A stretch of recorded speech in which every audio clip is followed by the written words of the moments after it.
I have a deep belief that product marketing, I'm a career product marketer. It is essentially, in some ways, it is useless because we don't do anything. Like we don't build, we don't sell, we don't actually put campaigns out into market. But if we can learn to influence through empathy and really care about other people's goals and make sure that the work we do enables them, we can be such impactful strategic partners.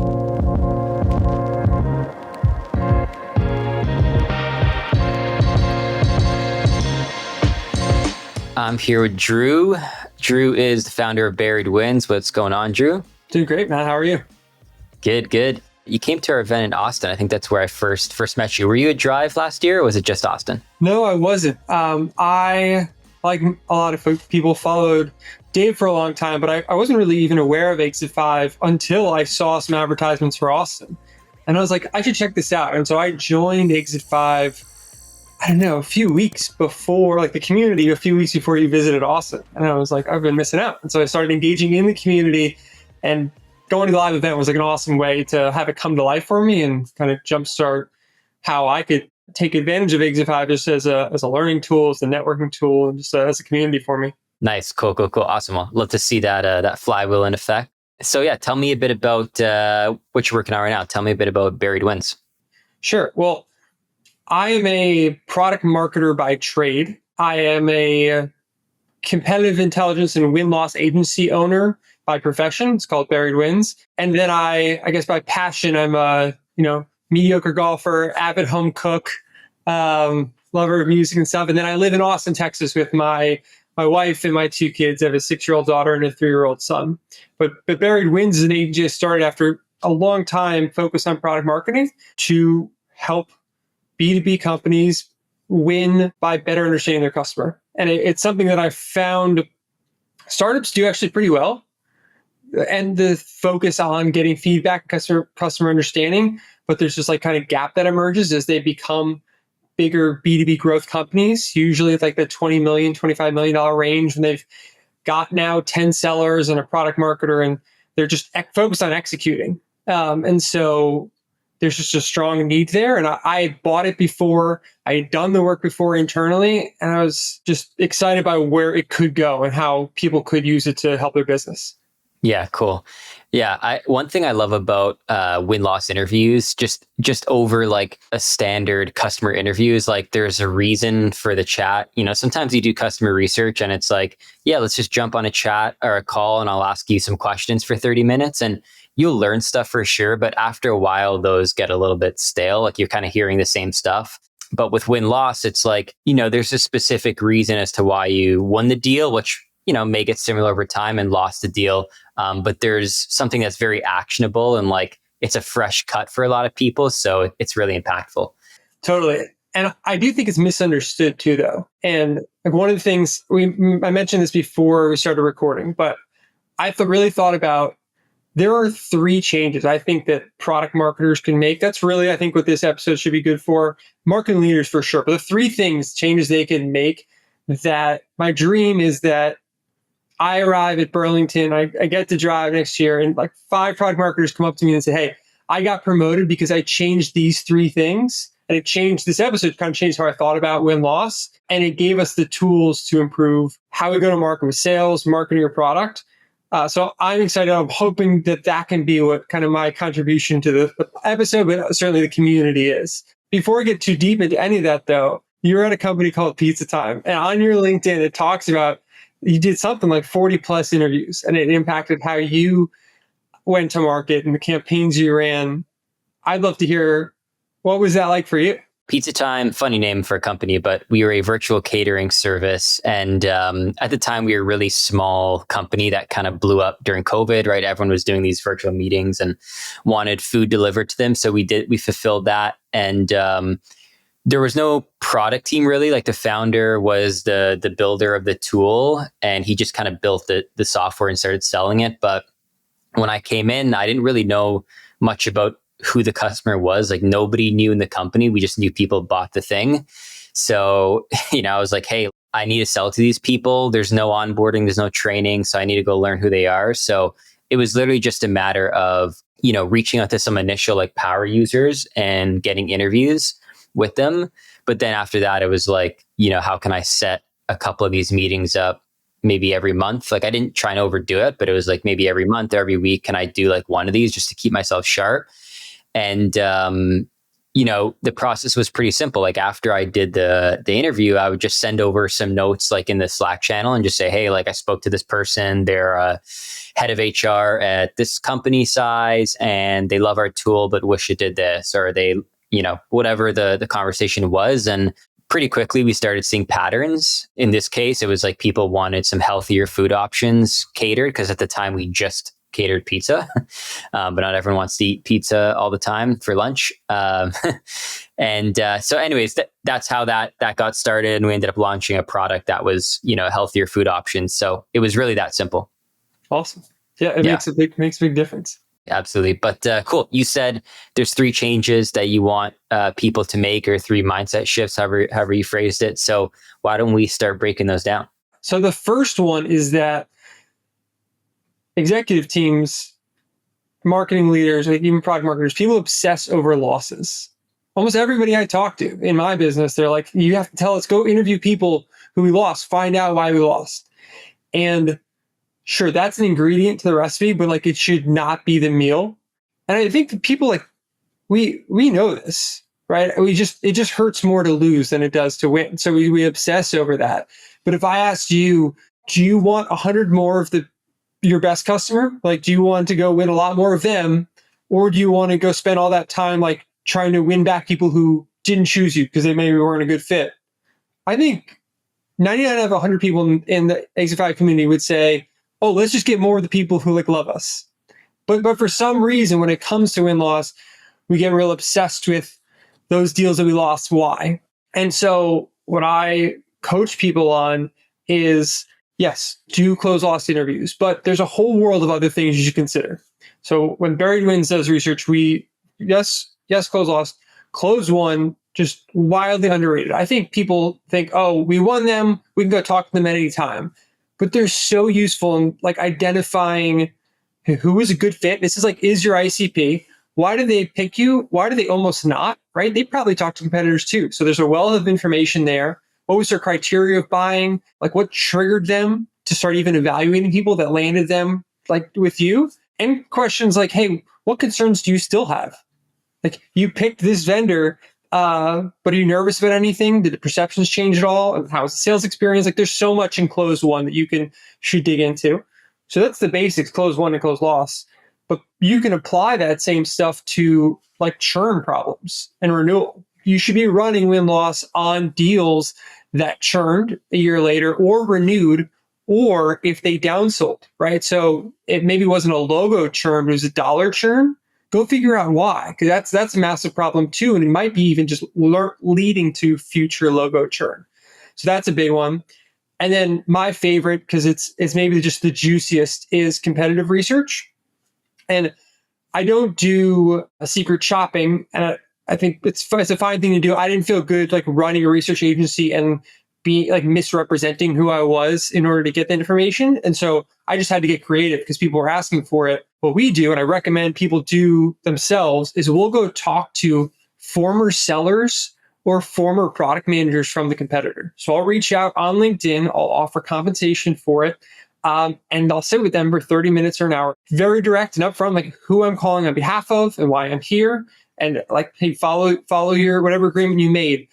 But man, the stuff we'll get from people who sold for your competitor, it's so good. It's like, how do they position against you? How do they position against other folks? Why do they win? Why do they not? How can we beat them? Like, they'll tell you everything. And salespeople are coin operated, so they'll often talk. Like, you pay them some cash, they'll sit down and tell you a whole bunch of shit. Oftentimes they'll too, like, and also like, hey, if that company's hiring, let me know. I think I can make an impact there. But that output tends to be some of the most prized by like executives and marketing leaders. And so I think if you combine competitive research, churn win-loss, existing win-loss, and don't just focus on pipeline deals that you lost, the depth of information, what you can help product marketing sales with is just so much bigger. And so that's number one. Don't get stuck there. Let's break that one down a bit, because I like there's so much good stuff in there. So obsessing over the losses and the win-loss part of it, is there maybe a ratio of like, I want to speak to these many deals that we've lost and these many deals that we've won in a set period of time? Like, how do you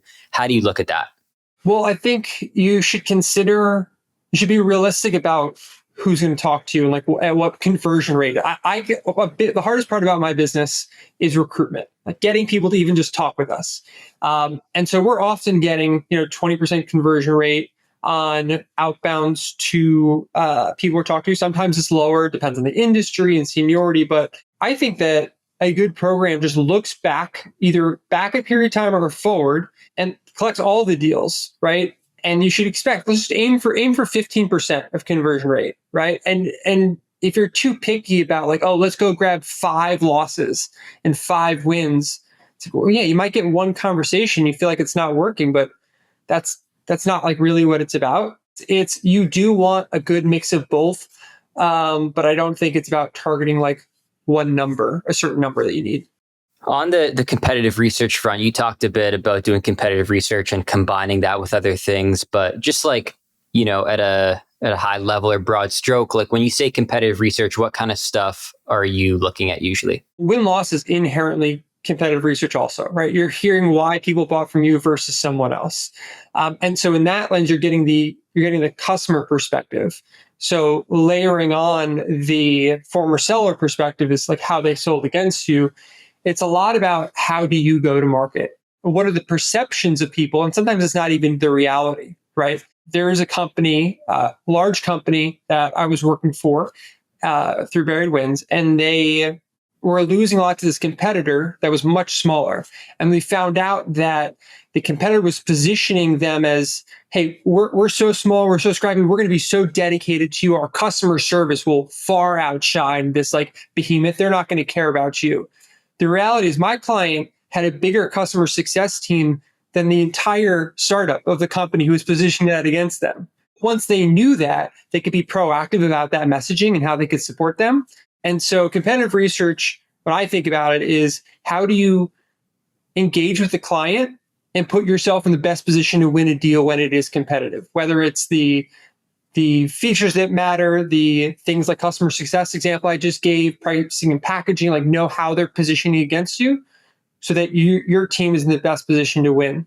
And do you see this?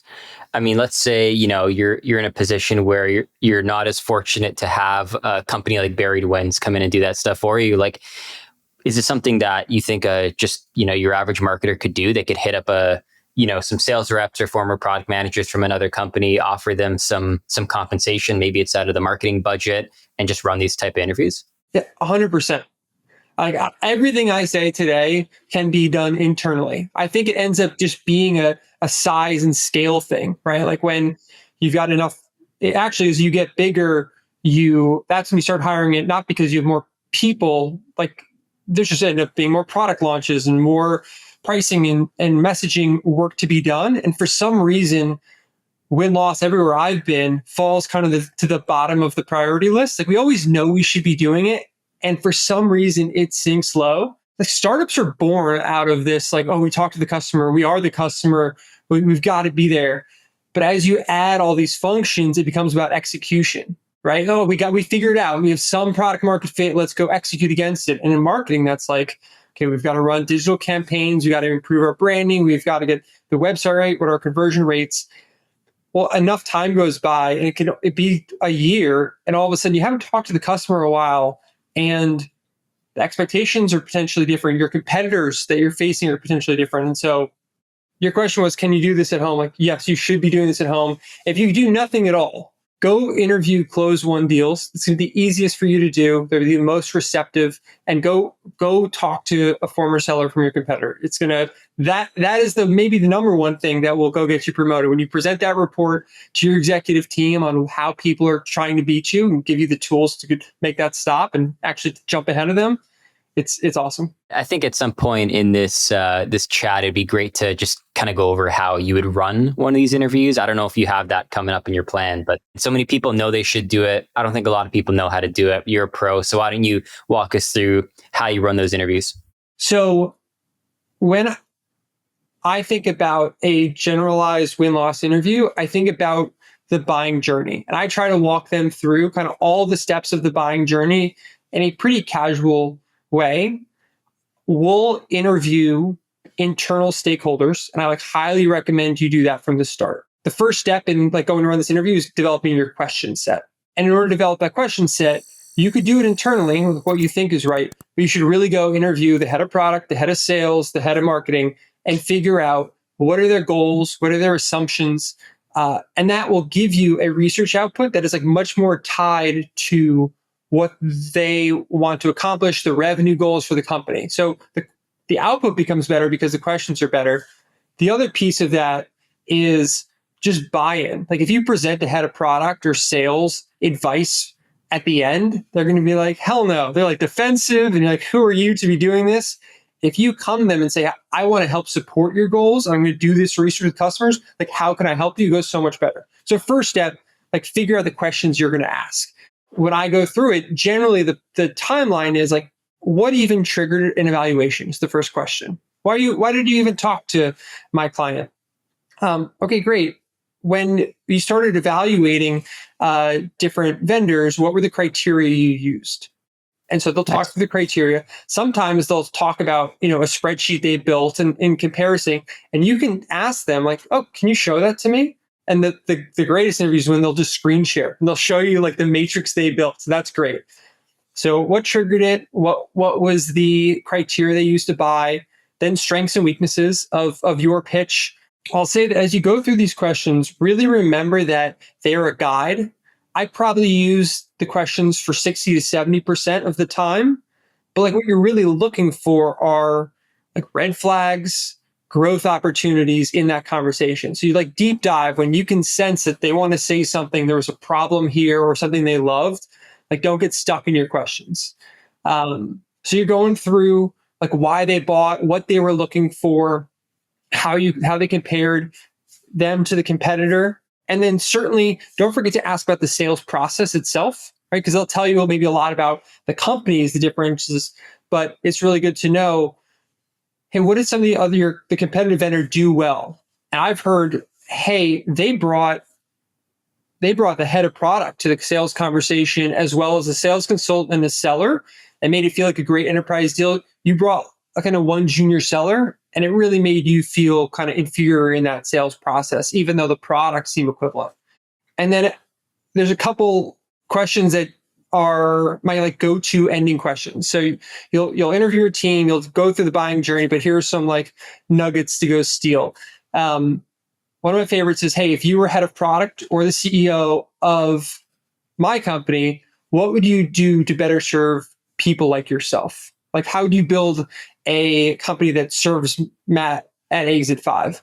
And they will, all of a sudden, it kind of unlocks a new perspective on how they were thinking.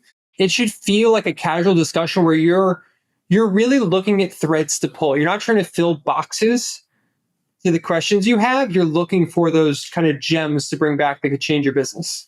That's honestly some of the biggest mistakes I've made earlier in my career when doing any type of customer interview is I have my set of questions, 5 through 10, and I'm trying to just barrel through them. And, maybe I'm building a little bit, but I'm more junior and I don't have the confidence to hold these type of conversations. But the best thing you can do is you ask something, once they answer, pause, write some notes on a piece of paper and as they're talking, write some follow-up questions on there because that's usually where the gold is. I mean, even if only question 1 and 2 take you the whole 30 minutes or hour, if that's where the nuggets of gold are, then hey, I don't see a point as to why you should just try and get through the questions for the sake of it, right? Yeah. And I record all the conversations so that I can get them transcribing. We totally listening. The whole job is listening for interesting things you can go pull at. Well, I think we have a good idea of some things you ask and how, or I guess some things you would ask during these interviews. But why don't we cut back to, some of the changes that you want to see some product marketers make with this stuff? Far too often people design these projects or programs by themselves. And the way to really win is to bring the other leaders into the mix, right? Both to design better question sets and to get their buy-in. So Yeah, I accidentally slid back into number two because it was so relevant. You said, how do you do it? I will say one thing I didn't mention in the how do you do it is I get asked all the time, like, why do people participate? Why do people come on? It's hard for us to get conversations. And there's four reasons why people participate in interviews. One is incentives. People's time is worth money. And I think there's far too assumption that customers or prospects will just like jump on the phone and talk to you. And maybe they will, but like it's the right thing to do. I like genuinely believe it's not a bribe. It's like, hey, I need your time. It's valuable to me. Let me compensate you in some way. So one is incentives. For like a SaaS product marketing leader, sales leader, we tend to give $85 for 30 minutes of time. We use a tool called Tremendous, and it lets us just like send them an email where they get to pick. They can pick from gift cards. They can pick from, they can take the cash directly into the bank account or make a donation. So all those like options are nice, and I don't have to worry about it because I used to do Amex gift card. So one was incentive. Two is goodwill. So if they bought from you, they want to see you get better. The third is guilt. And so a lot of times when you're trying to sell software, you've met with someone 4 times, 5 times. There's the initial meeting, maybe there's a demo involved, the proposal calls. And even if they didn't go with you, it didn't mean that you kind of build some sort of rapport. And so a lot of times companies, even though they didn't choose you, are willing to meet because the seller built some sort of relationship. So you got incentives, you've got goodwill, you've got guilt. And then the final one is just passion, right? Like they love you or they really hate you and they want to share. I would say like 1 in, 8 conversations.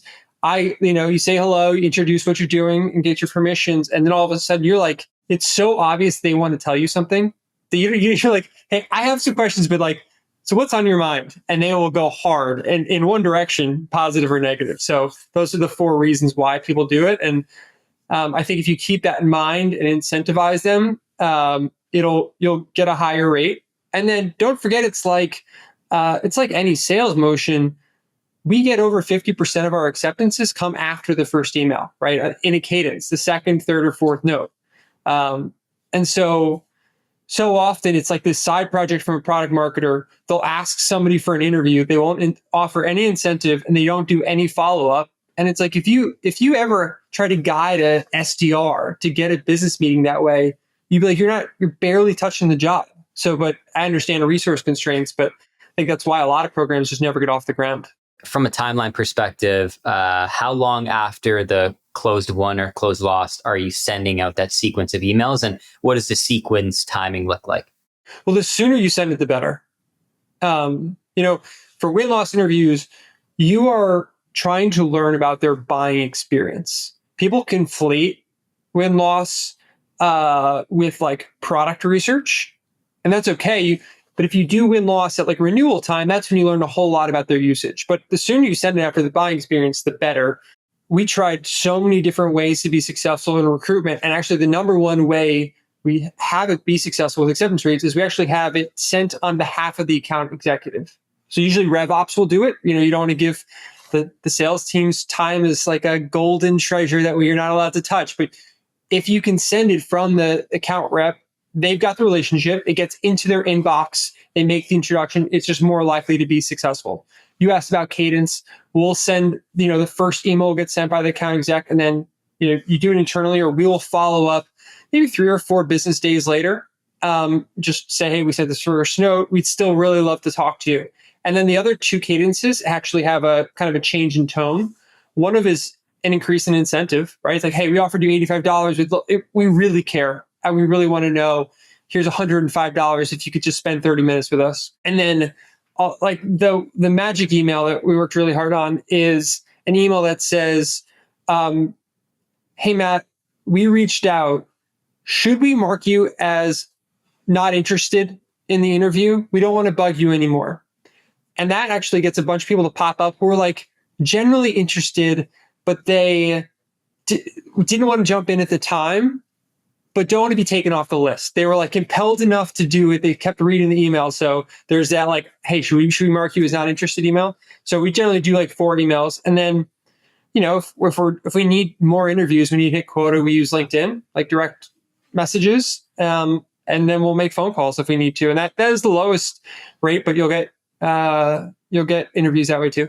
Yeah, I'm assuming, especially with the email stuff, like it would be pretty easy for marketers to automate most of this, right? It's like set up a trigger, could be in Zapier, whatever it is, and when a deal sets to close one, an email goes off, and they just get put into an email sequence in HubSpot or whatever tool you use. So sounds super easy.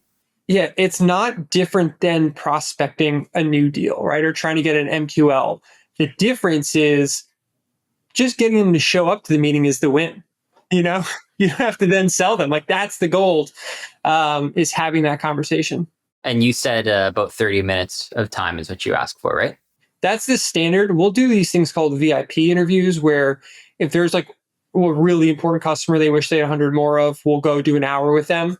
But generally the value comes from doing 10, 15 of these interviews that are 30 minutes and connecting the dots, right? Like what themes are popping up, because it's too easy to be anecdotal about a story and it feel like a really important thing. But then you're no better than like a salesperson in a forecast meeting demanding a product because their client said it would have like closed the deal. And like any product team is not looking for that. They want to say this percentage of customers have said it. It represents this dollar opportunity. And so you got to have enough conversations to be credible in that meeting. Yeah, and I want to double click on something you said earlier about this is an opportunity to learn more about the buying experience. I think that's a really great point because, so much of the time, or a lot of the time when you think of I'm going to talk to customers and interview customers, it's so that I can influence the product so that we can create the right things and win more deals that way. But the truth is that your product might be already really good, but the issue is how you're talking about and selling it. So I love that piece. But do you, like, when you do these interviews in your experience, are you seeing both things true? Like, are they getting a lot about the buying experience and the product roadmap or the product features? Like, what usually comes out of it in that sense? On the product, we do get things from the product side. And a lot of times it's, hey, in our buying criteria, they had to have this integration for it to even make sense. Like if they're not connected to this accounting system, we just can't do it. And they had to have these security requirements. So it's more about that, critical things that you need to buy. But what we're getting a lot of is what inspired them to choose you versus a competitor, right? We might find out that, hey, the competitor, although smaller, talked about their expertise in this one industry. And so they showed us all these clients that were just like us. The reality is, like, maybe my client, they serve a bunch of industries, but even within that industry, they have far more clients, but they didn't talk about it in that way. And so that made the deal not go through. I mentioned, like, who are you bringing to the meeting?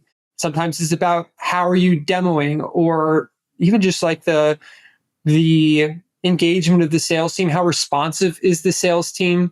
And this is really not about blaming sales for anything. It is about being a great partner to equip sales. I wrote this down because it was like last week. Dave said on LinkedIn, great marketing makes sales easier, right? And so much of this work is to like help arrive at that meeting with the buyer in a better place to buy, but also this is marketing work that like can help them be more effective. So yeah, you can learn about how sales can be more effective, what they should be pitching, kind of what marketing positioning can do. You mentioned that for Pizza Time, that helped kind of how you thought about the positioning and the copywriting, the messaging. So one question I have is, part of this is getting feedback on the buying experience. I've worked with a fair amount of salespeople in my day, and I know that they can get quite defensive sometimes. Not all of them, but we all do it, right? When somebody tries to pick apart our work. So how do you, first of all, getting the buy-in to get that feedback on the things that they're doing? And then how do you deliver the feedback in a way to the sales team that is not offensive to them or stepping on anyone's toes? Well, it starts with involving them from the beginning, right? Talking to their sales leadership and say, like, I'm doing this for you and on your behalf. The key is you are a conduit of the voice of customer. It is not Drew coming and saying that like sales is messing up. It's a client or prospect saying some part of their buying experience wasn't great. And that is objective, right? That's not like me versus you. You need to fix something. That's like we're on the same team. We have to hit a forecast number. Here's evidence that I found. Like, how can we together go use that evidence to help you win more? I think that's the shift. It's not like me saying there's something wrong. It's me surfacing something that came up and asking how can we make this better together. Yeah, pretty much it's all about framing. It's about how you're talking about why you're doing this and what it is that you're doing. And it's just like, I'm trying to help you and I'm just going to literally take what they said and give it back to you on a silver platter. I have a deep belief that product marketing, I'm a career product marketer. It is essentially, in some ways it is useless because we don't do anything. Like we don't build, we don't sell, we don't actually put campaigns out into market. But if we can like learn to influence through empathy and really care about other people's goals and make sure that the work we do enables them, we can be such impactful strategic partners. We can make a massive difference in an organization, but not if you're not there to help them. Like we don't do anything, but we can be so impactful. We do a lot. Like we have so many jobs, there's so many things you can do, but it's really important to keep that in mind. And one thing in that kind of strategic product marketing lens that comes up is one of the most frequent learnings that companies have over and over and over again as I do this work for them is they will ask me, hey, is pricing too much or do we need this integration? And the answer is not yes or no. The answer is we talked to a bunch of your customers and 60% of them said no, they're actually thrilled with what you're providing today. And 40% are complaining. The better question is, should you be going after that full customer set? Is that 100% the right customer set, or is your ICP that 60%? And if you focus sales efforts and marketing efforts on that group instead, it's not about fixing a product problem. It's not about fixing a go-to-market messaging problem. It's about narrowing the customer segment. And people hate to do that because it's, they're like, oh, well, our TAM's now it's 1 billion instead of 1.5 or 2 billion. It's like, yeah, but let's go win a huge portion of that instead. And that comes up over and over again.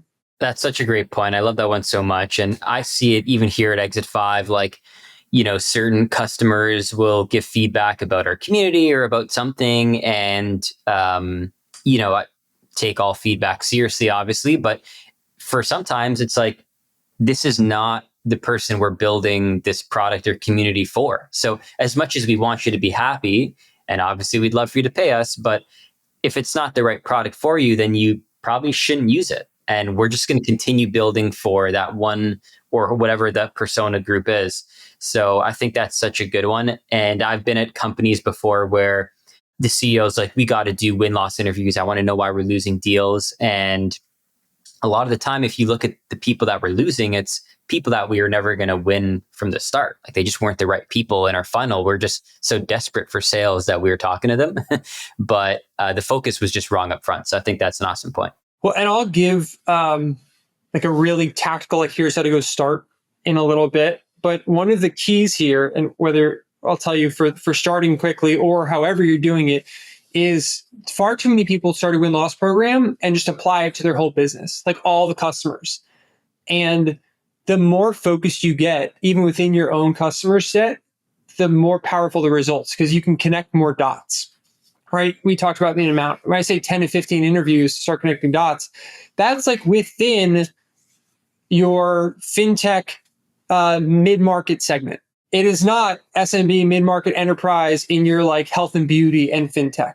If you have a smattering of different company size and different industries, like what can you really pull from that? A bunch of anecdotes, and those can be useful, but not in the same like huge, powerful way. So the more you narrow your focus, the more impactful the lessons will be because you'll really get to notice trends. You said you're going to get into more of the tactical how-tos. Why don't we do that?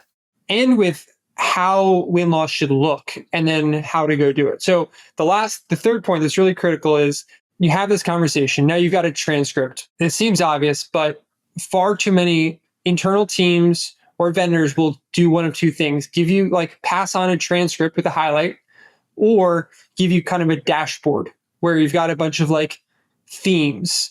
And I think you need to treat it like if you're going to go to a board or an executive meeting, what would you do for any other product marketing presentation? Well, you think about key takeaways, an executive slide, and then you'd pull up red flags and opportunities. You'd include customer proof in every step of the way, because remember, we're a conduit. It's not our opinion. And so that's what makes like a great report, and that's what makes it convincing, and that allows that presentation you tie to all those questions you got from the sales leaders and from the product leaders. And if you put it in that format, format matters so much. Presentation is everything. So if your job as a product marketer and you want to incentivize and influence the company to make changes based on your learnings, like put it in a format that they'll understand.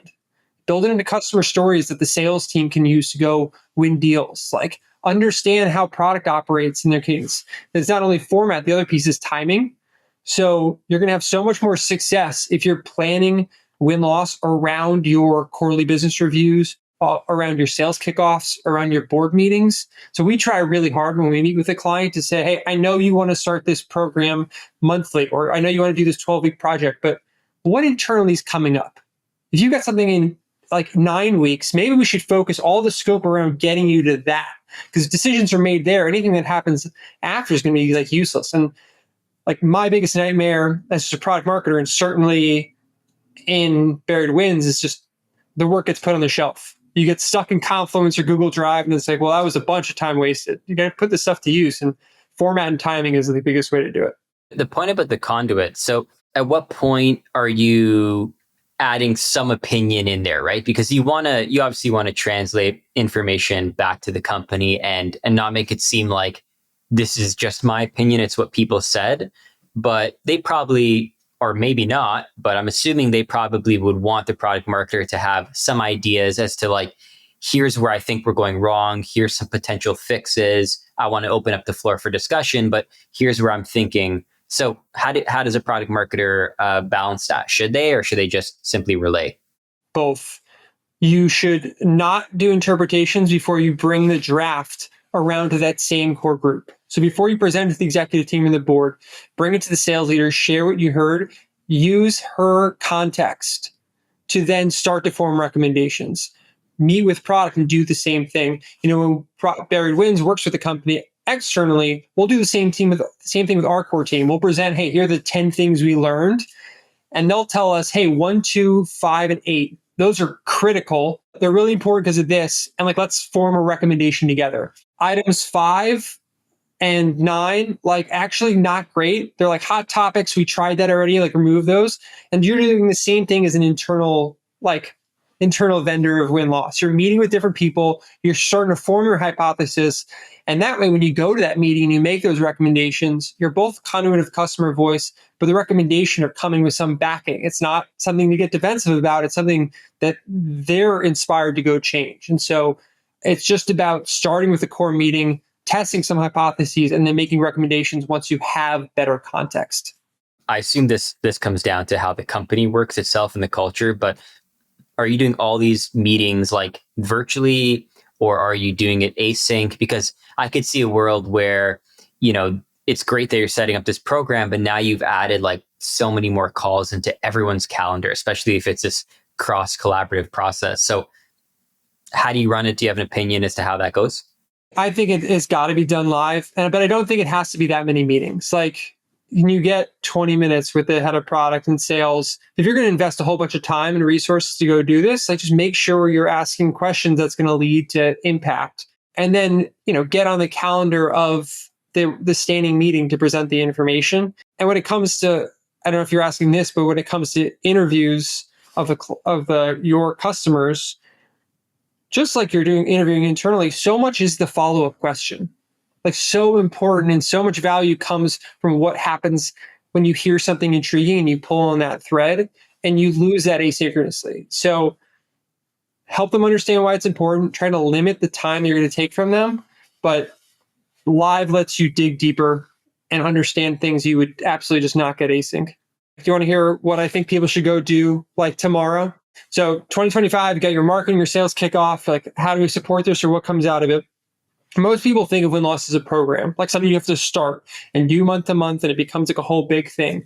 You should not do that. What you should start doing is you should look at the second half of 2024. You go backwards because you've got all these deals that you haven't touched yet.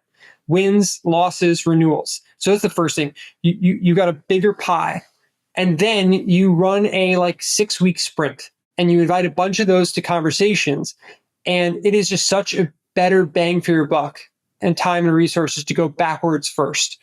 And you learn a ton. You can shine a spotlight on what's working and not working. You could shine a spotlight on maybe things that are being changed or not. You can validate things.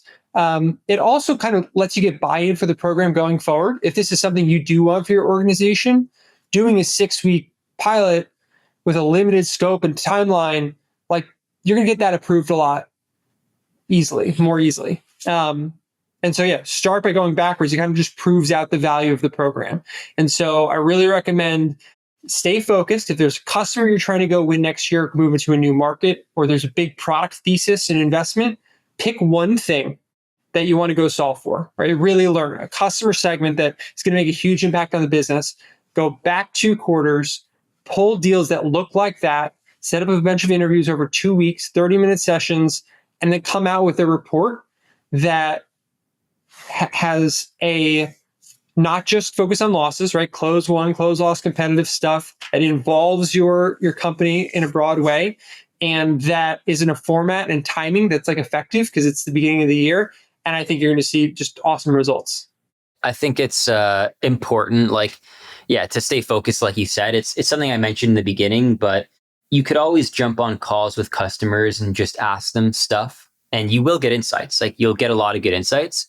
But what I find is, those insights, first of all, start to become a little stale over time, but they just kind of sit in a shelf somewhere, and there's not really much to do with them because they're not attached to the higher goal, right? So in your example, let's say, your company's building a new product for a certain segment of your audience. Well, not only is it going to be easier to get buy-in because now whoever's leading that charge is going to want that feedback, but it's just going to be more impactful, right? It's like the stuff you're learning, you're going to go implement right away. And then you don't have to worry so much about in 3 months down the road, going back to it and being like, oh, what do my customers care about again? Because you implemented the thing right away and, applied it to a problem you're trying to solve right now. So where are we at, Drew? Do we have anything else, or you think we can wrap it up? I think we can wrap it up. I mean, I would say that I'm on Exit 5. If you have questions, like I'm here to help anybody. I think that if you are at a company that's doing like $50 million or less, like just do this internally. Go run at it internally. If you can at a bigger company, do it. Otherwise, like evaluate kind of different options and vendors.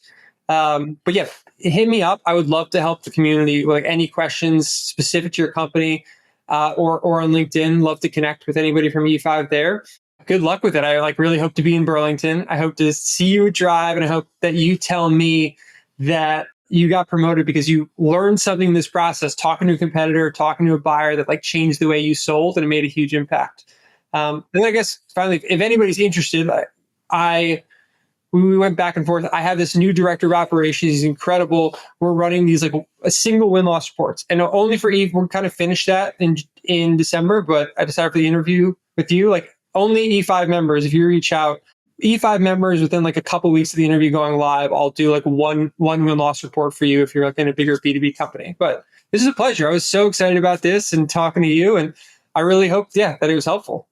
No, this was awesome, Drew. Win losses, like you said, it's one of those things that we all know we need to do, but we don't. I always view product marketing as the most important function of marketing. Yeah, you're not running the campaigns or doing that stuff, but you're setting the foundation for everything else that happens. So this kind of stuff is essential to doing that for the team. And, you laid out some gold here and some awesome stuff. Hit up Drew on LinkedIn or Exit 5 if you have any questions. Drew, this has been awesome, and thank you so much for your time. Yeah, great to see you.